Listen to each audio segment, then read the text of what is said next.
So I know over the past year we've all kind of forgotten how time works, so to speak, but we all still remember this, right? What feels like last decade, but was actually more like a month ago, on January 6th, then President Donald Trump posted this video to Twitter as a group of his most loyal supporters were storming the US Capitol.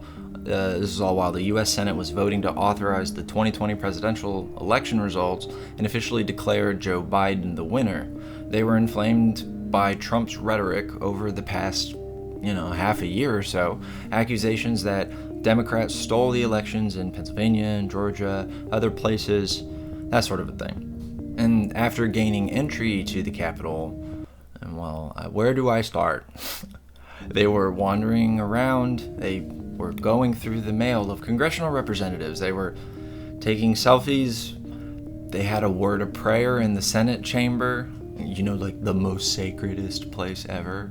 They're carrying around zip ties for no particular reason at all. They were placing bombs outside of the RNC and the DNC. And you get the gist. We know what happened by now. Several people died, and the slow trickle of the belligerents involved have been contacted, arrested, charged by the FBI for their alleged actions that day. It was very interesting, to say the least. Let's unpack it, shall we?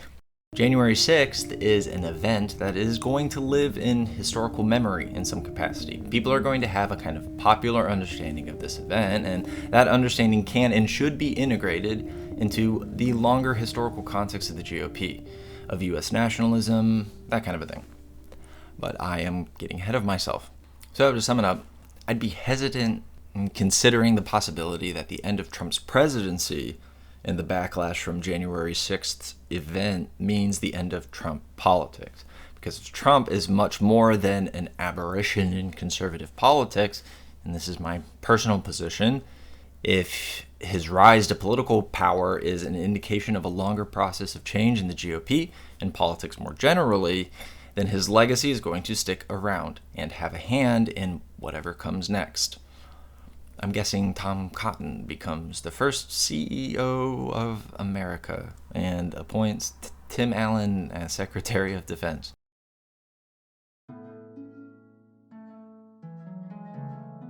Trump's rallies in general, I think, are probably a good place to start.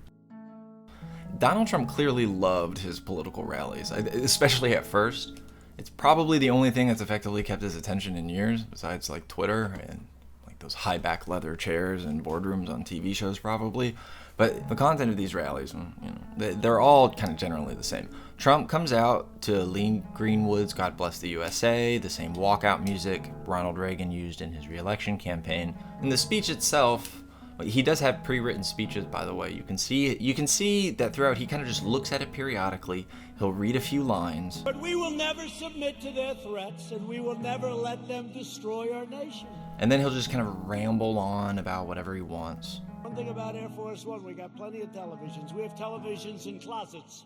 You open up the closet, got a television. Until he goes back to the speech and so on and so forth. The political stuff, it's kind of this Mad Lib group I don't like. The left-wing anarchists, leftist radicals in Portland, Oregon, did a thing that sounds scary. Ripped down a statue, tore down a statue of Thomas Jefferson. They decapitated a statue. Insert ridiculous solution. Legislation that if somebody wants to burn the American flag, they go to jail for 1 year, okay? So the content of the Trump speech, it's not really very coherent. It's more improvisational than that, which is fine, to be honest, because he doesn't really need to be that coherent. It's really just about entertainment.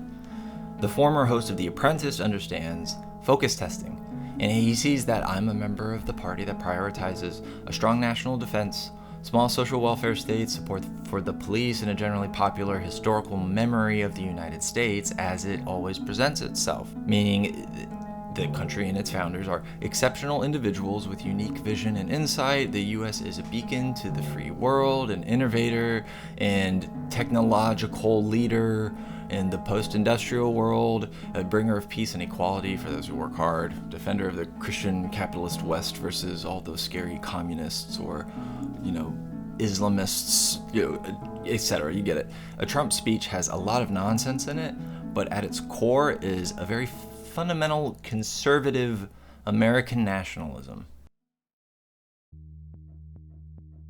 So the goal of nationalism is to unify people under the same banner of an historically informed group identity. So in the case of the United States, conservative and capitalistic interpretations of ideas like liberty, equality, fraternity, largely Enlightenment philosophical values that informed the revolutions of the 17th and 18th centuries. These ideas are reshaped and changed over time. They're brought into conversation with new historical periods. And the problem is that when they're left uninterrogated, big obvious contradictions in the way that these values were put into practice at the time it is evidenced by the European high colonial period and the rise of scientific racism, Jim Crow America, industrial monopolies, attacks on the right to organize or collectively bargain, the rise of this new aristocracy, incredible income inequality, all this stuff, it kind of sticks around in this national identity. It adapts to the change happening around it, and it uses the buy-in of national identity to sort of make excuses for the stuff that just happened in the past, instead of doing the work to see how it's been pulled into the present via our social and cultural institutions. Imagine for a second you're a white middle-class small business owner.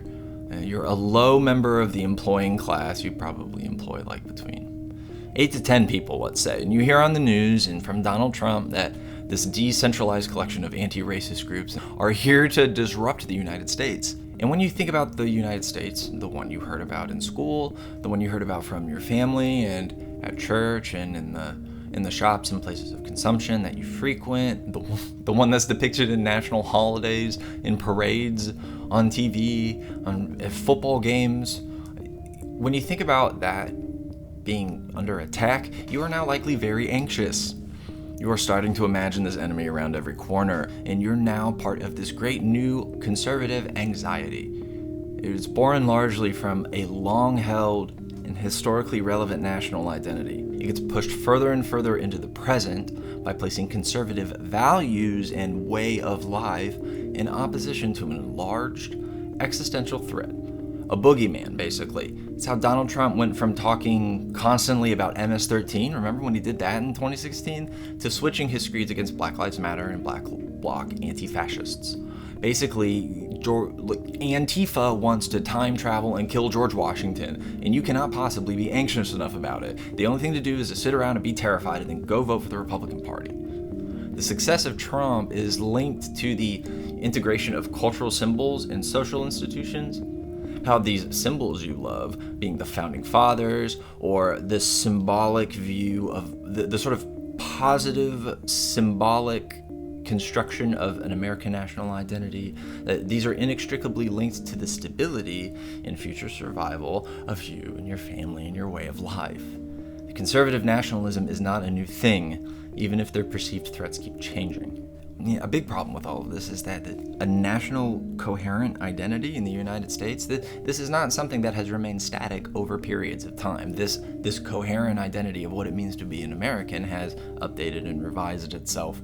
In the context of political messaging, this is pretty easy to push aside, as we can see in contemporary American politics. Trump's political strategy of pointing at symbols of American nationalism and saying, I like that, is just a big part of his branding. At the very least, Trump understands that he's in the most Americanist and patriotic and nationalistic party, and therefore he needs to reference the thing we both know and love.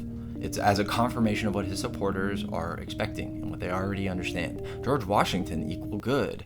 Look, it's Honest Abe. Hi, Abe.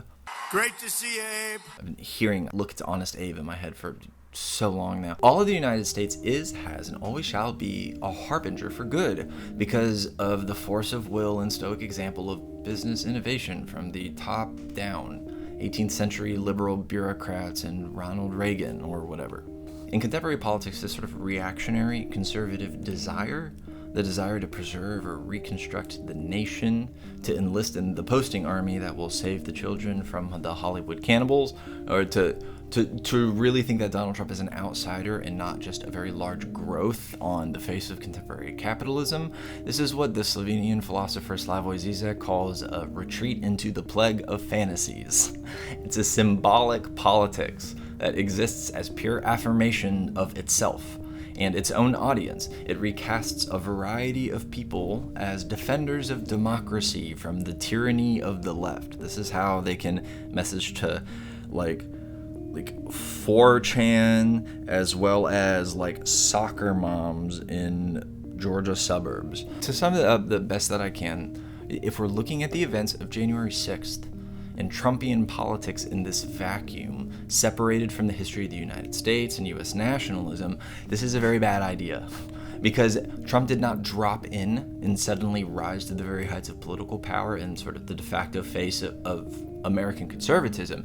He did so by speaking directly to the political environment that was constructed and fostered by the Republican Party, and he measured and he updated this content as he went. Those same enemies of America have been the center of recent U.S. wars, huge expansions in the American security state, a constant attack on the social welfare state, police brutality and violence, you name it.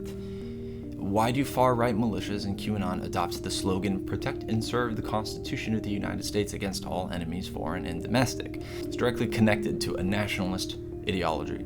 Donald Trump became president through GOP politics, not in spite of them. And while he may have failed in his second bid for the presidency, the GOP overperformed in a majority of the competitive House races in 2020.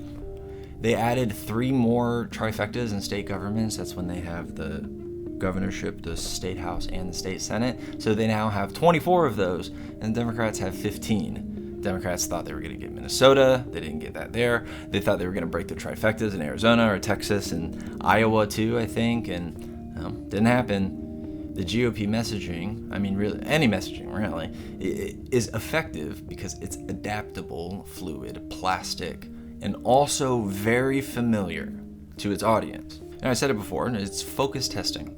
Trump tested the waters of American conservative politics over this sort of longer period of time. Then when the opportunity presented itself, he put his big mouth in front of as many television cameras, microphones, and willing ears and did what he did best. Pick a series of 50 words and string them together in a random order until everyone goes home. It's no wonder this kind of thing proliferated online. I mean, think about late capitalism and how it has this sort of created this alternative fuel of anxious doom scrolling, and basically attention drives the digital economy. The world seems like a very scary place when you have the president screaming about the anti-fascists who want to time travel and kill George Washington, while a million people on Facebook are also talking about the Hollywood elites and Democrats trafficking the children to drink their blood, and that these political anxieties have a tendency to rise in this environment. All those bad people want to take America away, but I, big strong American president man, will protect the thing that we both love, which can be a lot of things when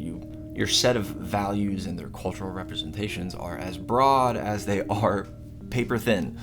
It's this weird mosaic and pastiche of freedom, liberty, property ownership, gun ownership, school charterization, anti-government, whatever. It's, it lacks cohesion. Of course, all this has resulted in a ton of broken promises. He basically just constantly lies to his supporters, and he absolutely sells out every single working person who supports him to the highest bidder because the bad news is this is just kind of how politics are now. Politicians and parties do this kind of a thing all the time. It's because they can get away with it. We're so desensitized by the kind of politic of spectacle that spreads like wildfire through cable news and social media, masking many social problems and necessary criticisms we need to be making of the most powerful people in the world. For the reactionary right in the United States, for the people who stood in front of Donald Trump when he said this. After this, we're going to walk down and I'll be there with you. When instead he ended up here. Before all of that, it didn't really seem to matter that Trump wasn't actually, draining the swamp. In fact, I saw him say in his speech one time that he didn't like the phrase because he kind of found it hokey until he heard a whole bunch of people cheering when he said it. Trump is giving the people what they want in this spectacle, this affirmation of deep anxieties in a language, a vernacular, a package intimately familiar to many, not just now, but also throughout American history. Worth keeping in mind.